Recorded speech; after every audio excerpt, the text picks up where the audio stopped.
نحمده ونصلي على رسوله الكريم اما بعد فاعوذ بالله من الشيطان الرجيم بسم الله الرحمن الرحيم رب اشرح لي صدري ويسر لي امري واحلل عقدة من لساني يفقهوا قولي ربنا زدنا علما اللهم فقهنا في الدين اللهم اني اسالك علما نافعا وعملا متقبلا ورزقا طيبا اللهم انفعنا بما علمتنا وعلمنا ما ينفعنا وزدنا علما اللهم إني أعوذ بك من علم لا ينفع ومن قلب لا يخشع ومن نفس لا تشبع ومن دعوة لا يستجاب لها ربي هب لي حكما والحقني بالصالحين واجعل لي لسان صدق في الآخرين واجعلني من ورثة جنة النعيم ولا تخزني يوم يبعثون۔ السلام علیکم ورحمۃ اللہ وبرکاتہ۔ اعوذ باللہ من الشیطان الرجیم، بسم اللہ الرحمن الرحیم۔ سورہ مومن آج ہم شروع کرنے جا رہے ہیں 24واں پارہ، اور سورہ مومن کا نام جیسے کہ ہم نے پہلے بھی پڑھا کہ سورتوں کے جو نام ہیں وہ سورت میں سے ہی کسی آیت میں سے لیا جاتا ہے، جیسے کہ یہاں پر آیت نمبر 28 جہاں فرعون کے دربار میں جو مومن ایک شخص ہیں وہ جب بات کرتے ہیں تو وہ جس کا ذکر آیا ہے وقال رجل مؤمن من آل فرعون، تو وہاں سے اس کا نام سورہ مومن رکھا گیا ہے۔ اس کو سورہ غافر بھی کہتے ہیں، ٹھیک ہے۔ اور غافر کہاں سے لیا گیا ہے؟ یہیں سے آیت نمبر 3 سے، غافر الذنب سے، ٹھیک ہے۔ تو دو نام ہیں اس سورت کے، المؤمن بھی ہے اور سورہ غافر بھی ہے۔ اس کا زمانہ نزول جو ہے وہ ابن عباس اور جابر بن زید کہتے ہیں کہ یہ سورہ زمر کے بعد متصلاً نازل ہوئی ہے۔ سورہ زمر کے بعد متصلاً نازل ہونے سے مراد کیا ہے کہ پہلے سورہ زمر نازل ہوئی اور پھر ساتھ ہی یہ نازل ہوئی۔ تو اس کا جو زمانہ نزول ہے وہ پھر کون سا زمانہ بنتا ہے؟ سورہ زمر کا زمانہ نزول کیا تھا؟ یاد ہے کسی کو؟ ہجرت حبشہ کا زمانہ۔ تو یہ بھی قریباً ہجرت حبشہ کے زمانے میں، اس سے بعد جو ہے جب ہجرت ہو گئی تو اس کے بعد یہ نازل ہوئی ہے، یا پھر جب ہو رہی تھی 2 مرتبہ ہجرت حبشہ ہوئی ہے نا، تو اس میں اسی دورانیہ میں یہ سورت جو ہے وہ نازل ہوئی ہے۔ اور کن حالات میں یہ سورت نازل ہوئی؟ تو اس میں اس سورت کے جو موضوعات ہیں اس سے ہمیں پتہ چلتا ہے کہ اس وقت مکہ میں جو ہے وہ جو کفار مکہ ہیں وہ 2 طرح سے محمد صلی اللہ علیہ وآلہ وسلم کے خلاف کارروائیاں کرنے میں تیزی کر رہے تھے۔ ایک تو یہ کہ جو ان کا زبانی پروپیگنڈا تھا، یعنی جھگڑے اور بحثیں اور الٹے سیدھے مطالبات اور الزامات لگا کر قرآن کی تعلیم اور اسلام کی دعوت میں شکوک و شبہات پیدا کرنا، ایک طرف تو یہ کام ان کا تیزی سے جاری تھا، اور دوسری طرف وہ محمد صلی اللہ علیہ وآلہ وسلم کو قتل کرنے کے لیے بھی سازشیں کر رہے تھے، میٹنگز کر رہے تھے، زمین ہموار کرنے کی کوشش کر رہے تھے۔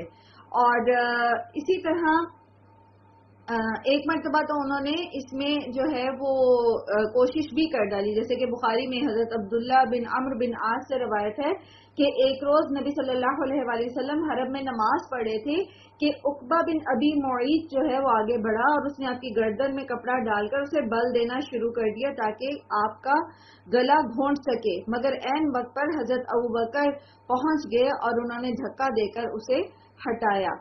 حضرت عبداللہ کا بیان ہے کہ جس وقت ابو بکر صدیق اس ظالم کو ہٹا رہے تھے اس وقت وہ یہ کہہ رہے تھے کہ اتقتلون رجلا ان یقول ربی اللہ، کیا تم ایک ایسے شخص کو صرف اس وجہ سے قتل کرنا چاہتے ہو کہ وہ کہتا ہے کہ میرا رب اللہ ہے؟ تو اس سے ہمیں پتہ چلتا ہے کہ وہ کیا سینیریو تھا اس وقت، کیا صورتحال تھی جب یہ صورت جو ہے وہ نازل ہوئی۔ تو جب حالات ایسے تھے تو اس کے جو موضوع ہیں جو اس کے اندر ڈسکس ہوئے ہیں وہ اسی تناظر میں ہیں کہ سب سے پہلے تو یہ کہ اس میں حضرت موسیٰ کے دور کا ایک واقعہ بیان کیا گیا ہے جس میں جو رجل المومن ہے وہ فرعون کے دربار میں کھڑا ہو کر ایک خطبہ دے رہا ہے، ٹھیک ہے۔ وہ اللہ کے جو نیک بندے تھے ان کا جو خطبے کا ذکر ہے اس صورت میں، تو وہ بیسیکلی جو قتل کی سازشیں نبی صلی اللہ علیہ وآلہ وسلم کے خلاف کی جا رہی تھی تو اس میں ان کو سکھایا گیا، جس میں ڈائریکٹ جو ہے وہ 3 مختلف گروہوں کو ایڈریس کیا گیا ہے. 3 مختلف گروہ کون کون سے ہیں؟ ایک تو اسٹریٹ فارورڈ کفار مکہ جو یہ ساری سازشیں کر رہے تھے، تو ان کو بتایا جا رہا ہے کہ دیکھ لو جب فرعون نے حضرت موسیٰ کو، آپ کو یاد ہوگا نا فرعون نے کیا کہا تھا کہ چھوڑ دو مجھے، میں موسیٰ کو قتل کر دوں. ٹھیک ہے، تو اس وقت پھر رجل المومن جو ہے انہوں نے کہا تھا کہ تم ایک شخص کو صرف اس لیے قتل کرنا چاہتے ہو کیونکہ وہ اللہ کو اپنا رب مانتا ہے. تو ان کو بھی یہ کہا جا رہا ہے کہ دیکھ لو کہ ماضی میں جھانک کے دیکھ لو کہ فرعون کا کیا انجام ہوا، تم بھی اسی راستے پہ چل رہے ہو.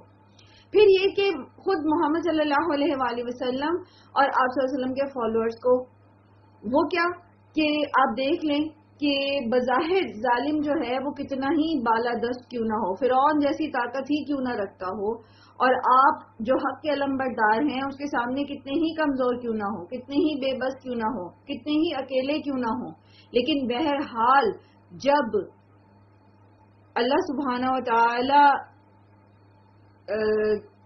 کی پکڑ آتی ہے تو پھر ظالم بچ نہیں سکتا. اور یہ کہ اللہ سبحانہ و تعالی اپنے مومن بندوں کو ضرور جو ہے وہ بچا لیتے ہیں. اور اس کے لیے ضروری کیا ہے کہ مومنوں کا اعتماد اور بھروسہ جو ہے وہ اللہ پر ہو، جس کی ایک مثال اسی واقعے میں آتی ہے کہ جب ظالم جو ہے وہ اس حد تک بڑھ جاتا ہے تب بھی جو مومن ہے وہ کیا کہتا ہے، انی اُسْتُ بِرَبِّي وَرَبِّكُم مِّن كُلِّ مُتَكَبِّرٍ لَا يُؤْمِنُ بِيَوْمِ الْحِسَابِ، کہ میں تمہارے اور اپنے رب کی پناہ لیتا ہوں. تو مومن کس سے پناہ لیتا ہوں؟ کس کے شر سے؟ ہر متکبر سے کے شر سے جو آخرت کا اور حساب کا جواب دہی پر ایمان نہیں رکھتا. تو مطلب کیا اس کا کہ اللہ تعالیٰ کی مدد تو آئے گی ہی آئے گی، لیکن اس سے پہلے مومنوں کی آزمائش جو ہے وہ اس لیول تک ہے کہ وہ کہاں تک اللہ پر بھروسہ کیے رکھتے ہیں. پھر یہ کہ ان 2 گروہوں کے علاوہ یعنی مومنوں اور کافروں کے علاوہ ایک تیسری قسم کے لوگ بھی جیسا کہ فرعون کے دربار میں بھی موجود تھے اور مکہ میں بھی موجود تھے.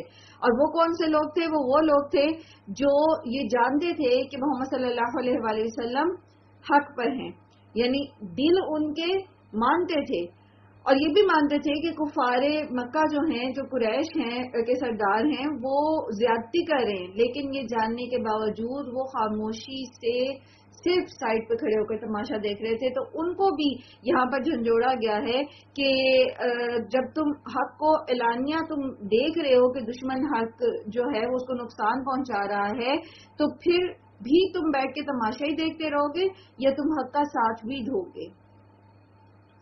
اور اسی طرح جو ہے اب آگے ہم سورت کو پڑھتے ہیں اور انشاءاللہ العزیز جو ہے وہ پھر یہ تمام سینیریو ذہن میں رکھیں گے تاکہ ہم بہتر طریقے سے اس کو سمجھ سکیں.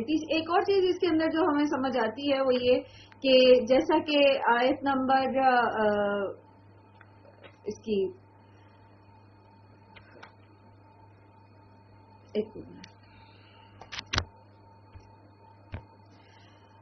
آیت نمبر 56 میں بتایا گیا ہے کہ یہ جو سردار ہوتے ہیں کسی بھی قوم کے یا بادشاہ ہوتے ہیں، جو صاحب اقتدار لوگ ہوتے ہیں، ان کا یہ جو مجادلہ ہوتا ہے، مجادلہ کہتے ہیں باہم بحث و تمہیز کرنا، ٹھیک ہے، آپس میں جو ہے ایک دوسرے کی پوائنٹ آف ویو کو نیگیٹ کر کے اپنا پوائنٹ آف ویو دینا.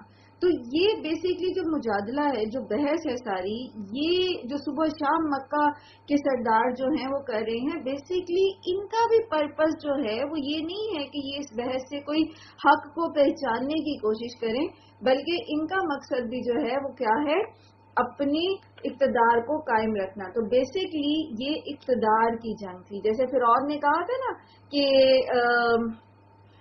یہ موسیٰ اور ہارون جو ہیں یہ تمہیں یہاں سے تمہاری سرزمین سے نکالنا چاہتے ہیں اور خود چاہتے ہیں کہ یہ بڑے بن کے رہیں. حالانکہ موسیٰ علیہ السلام نے تو یہ کہا تھا کہ تم بنی اسرائیل کو ہمارے ساتھ بھیج دو. موسیٰ علیہ السلام نے یہ تو نہیں کہا تھا کہ تم تخت چھوڑ دو. وہ تو وہاں سے جانا چاہتے تھے، مصر کو چھوڑنا چاہتے تھے، لیکن صاحب اقتدار کو اپنا اقتدار خطرے میں لگتا ہے ہمیشہ. اور کیوں لگتا ہے؟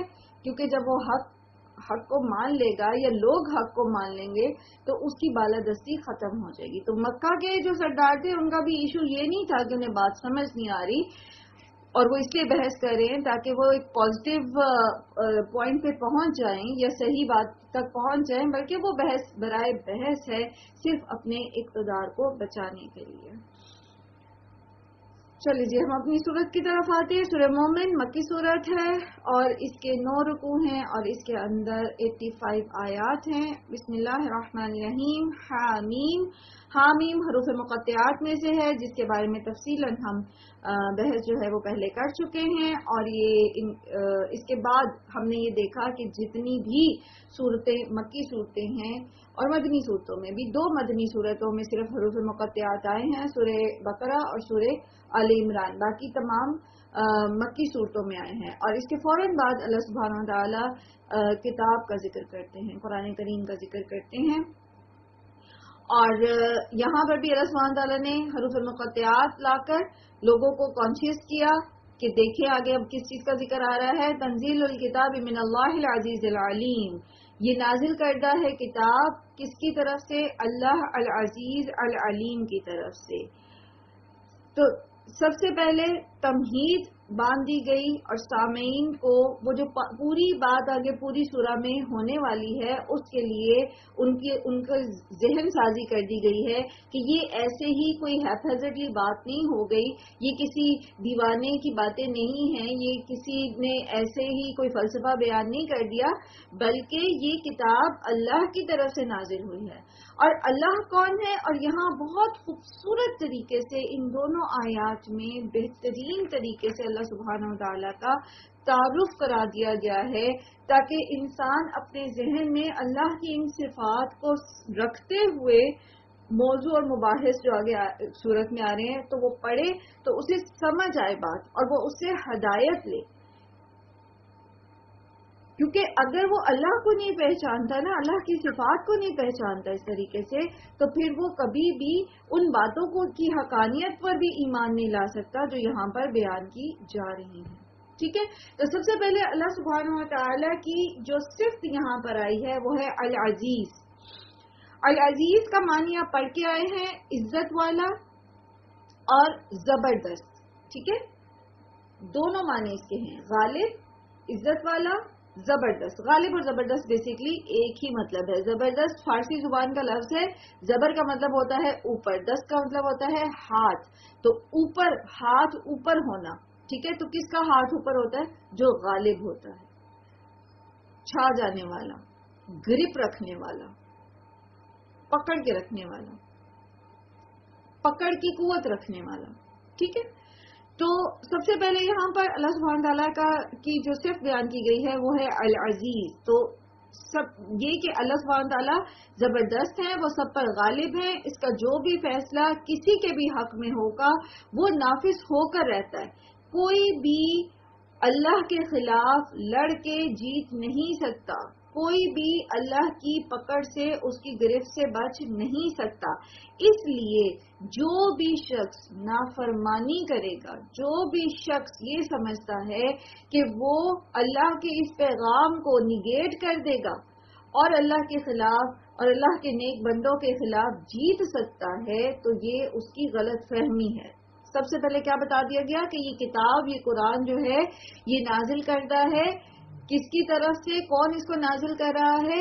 جو العزیز ہے. تو اب اگر تم اس کی باتوں کو نہیں مانتے، اس کتاب کے احکامات کو نہیں مانتے، اس کتاب میں بیان کیے ہوئے جو حقیقتیں ہیں تم اس کا انکار کر دیتے ہو، اس سے منہ موڑ لیتے ہو، تو پھر وہ اللہ جس نے یہ کتاب نازل کی وہ اگر تمہیں پکڑتا ہے تو اس کی پکڑ سے تمہیں کوئی بچا نہیں سکے گا. دوسری صفت جو یہاں پر آ رہی ہے وہ العلیم کی ہے، اور جیسا کہ آپ سب جانتے ہیں کہ العلیم جو ہے اللہ سبحانہ تعالیٰ کا اسم گرامی الفعیل کے وزن پر ہے، مبالغے کا صیغہ ہے. اور خوب جاننے والا، اس کا ہم عام طور پہ مطلب کرتے ہیں خوب جاننے والا، لیکن جب ہم اس کو تھوڑا سا ایلیبوریٹ کرتے ہیں تو پھر ہم سمجھ جاتے ہیں کہ یہ العلیم کا معنی کیا ہوتا ہے؟ سب جاننے والا. اور سب جاننے والوں میں پھر ظاہر اور باطن دونوں آ جاتے ہیں، اور ہر وقت جاننے والا. یعنی 24/7 وہ جانتا ہے. پھر ہر جگہ ہر چیز کو جاننے والا، چاہے وہ آسمان کے اندر کوئی رائی کے برابر ذرہ ہے کوئی چیز ہے، یا وہ زمین کی گہرائی میں زمین کی تہہ میں کوئی رائی کے برابر چیز ہے، وہ اس کو بھی جانتا ہے. ہمارے نہ صرف یہ کہ ہمارے افعال کی ظاہری حیثیت کو وہ جانتا ہے، ظاہری پہلو کو جانتا ہے، بلکہ وہ ان ظاہری افعال کے پیچھے جو ہماری سوچ ہے، جو ہماری نیت ہے، وہ اس کو بھی جانتا ہے. تو اور پھر یہ کہ وہ العلیم ہے، وہ اول سے لے کر، چونکہ وہ الاول بھی ہے آخر بھی ہے، تو وہ ہمیشہ سے سب کچھ جانتا ہے. اب یہ جاننے کی اس صفت کو ذہن میں رکھتے ہوئے اس کو الکتاب سے ریلیٹ کرتے ہیں کہ یہ کتاب کے اندر جو کچھ بیان آگے آ رہا ہے یہ ایسا نہیں کہ کسی کا قیاس اور گمان ہو، بلکہ یہ براہ راست اس ہستی کی طرف سے نازل کردہ ہے جس کے علم کی کیفیت یہ ہے جو ابھی میں نے آپ کے سامنے بیان کی. اور پھر یہ کہ وہ ہستی جو ہے وہ صرف ایسا علم نہیں رکھتی جیسا تم رکھتے ہو. انسان کیسا علم رکھتا ہے؟ انسان صرف ظاہر کا علم رکھتا ہے، باطن کا نہیں رکھتا، غیب کا نہیں رکھتا، جبکہ اللہ سبحانہ وتعالیٰ کیا ہے؟ عالم الغیب ہے. ٹھیک ہے، عالم الغیب بھی ہیں اور عالم الشہادہ بھی ہیں. تو انسان تو عالم الغیب نہیں ہے، لیکن اللہ سبحانہ وتعالیٰ عالم الغیب بھی ہیں. تو العلیم میں عالم الغیب ہونا بھی شامل ہے. تو یہ کتاب عالم الغیب کی طرف سے نازل کردہ ہے، یعنی اس کے اندر جو کچھ بھی بتایا گیا ہے، وہ جو بھی معلومات تمہیں دی جا رہی ہیں وہ صحیح ہے، اور اس کو نہ ماننے والا جو ہے وہ جاہل ہے. اور پھر یہ کہ وہی العلیم ہے جو یہ جانتا ہے کہ انسان کی بہتری، اس کی فلاح کن اصول اور قوانین میں ہے. اسی لیے اس کتاب کے اندر وہ سارے جو احکامات دیے گئے ہیں، جو ڈوز اور ڈونٹس بتائے گئے ہیں، وہ سب کے سب سراسر انسان کی بھلائی کے لیے ہے. تو جو اس کو نہیں مانتا تو وہ نقصان اٹھائے گا. یہ اصل میں اب آپ اس کو دیکھ رہے ہیں کہ کس طرح انسان کا مائنڈ بنایا جا رہا ہے. جو لسنر ہے، جو ریڈر ہے قرآن کا، جو سامع ہے، اس کا مائنڈ بنایا جا رہا ہے کہ دیکھو جو آگے باتیں آ رہی ہیں نا، تو اس کو تم نیگیٹ کر نہیں سکتے، تم اس کا انکار کر نہیں سکتے. اگر تم اس کا انکار کرو گے تو اس میں سراسر تمہاری جہالت ہے، اپنا تمہارا نقصان ہے. اور پھر وہی بات کہ وہ کیسا جاننے والا ہے کہ وہ پھر تمہاری نیتوں کو بھی جانتا ہے. اگر تم انکار کرتے ہو یا تم بحث کرتے ہو اس معاملے میں، تو وہ جانتا ہے کہ یہ بحث جو تم کر رہے ہو اس کے پیچھے تمہاری نیت بحث برائے اصلاح ہے یا بحث برائے بحث ہے، بحث برائے مخالفت ہے. پھر یہ اگلی صفت جو یہاں آ رہی ہے وہ ہے غافر الذنب، گناہوں کو ڈھانپنے والا ہے، گناہ معاف کرنے والا ہے. یہ جو صفت یہاں پر لائی گئی ہے یہ ترغیب دینے والی صفت ہے، امید دلانے والی صفت ہے کہ اگر انسان آج سے پہلے کچھ بھی کرتا رہا ہے اور آج وہ اس چیز کو مان گیا کہ اللہ تعالیٰ العلیم ہے اور وہ العزیز ہیں، وہ تو مجھے پکڑ لیں گے، وہ تو جانتے ہیں کہ میں کیا کر چکا ہوں، تو بھی مایوس نہ ہو، تو بھی پریشان نہ ہو. اگر پہلے قرآن بے سوچے سمجھے تم نے سنا یا بحث برائے مخالفت کی یا بحث برائے بحث کی تو کوئی بات نہیں، اب سدھر جاؤ. آج بھی یہ مان جاؤ کہ وہ غافر الذنب ہے، پلٹ جاؤ، اس کی طرف رجوع کر لو، وہ قابل توب ہے، وہ تمہاری توبہ کو قبول کر لے گا، وہ تمہیں معاف کر دے گا. اور اس سے انسان جیسے پیچھے بھی ہم پڑھ کے آئے نا ابھی سورہ زمر میں بھی کہ کس طرح اللہ سبحانہ تعالیٰ امید دلاتے انسان کو کہ کوئی بات نہیں، تم نے کچھ بھی کر لیا نا، تم سچے دل سے توبہ کرو، جو بھی غلطیاں کر لیں، جو بھی کوتاہیاں ہو گئیں، کوئی بات نہیں، تم رجوع اللہ کر لو، سچے دل سے توبہ کرو، تو اللہ تعالیٰ تمہارے گناہوں کو بخش دیں گے. کیسے گناہوں کو بخش دیں گے؟ چاہے وہ زمین سے لے کر آسمان تک بھرے ہوئے ہوں، پھر بھی بخش دیں گے. اچھا، اب اس میں ایک چیز قابل غور ہے، اور آلدو ہم اس کو پہلے ڈسکس کر چکے ہیں لیکن پھر دوبارہ اس کو تھوڑی سی توجہ دیتے ہیں. وہ یہ کہ یہاں پر آپ دیکھیے کہ غافر الذنب الگ آ رہا ہے، یعنی بخشش کرنے والا، اور قابل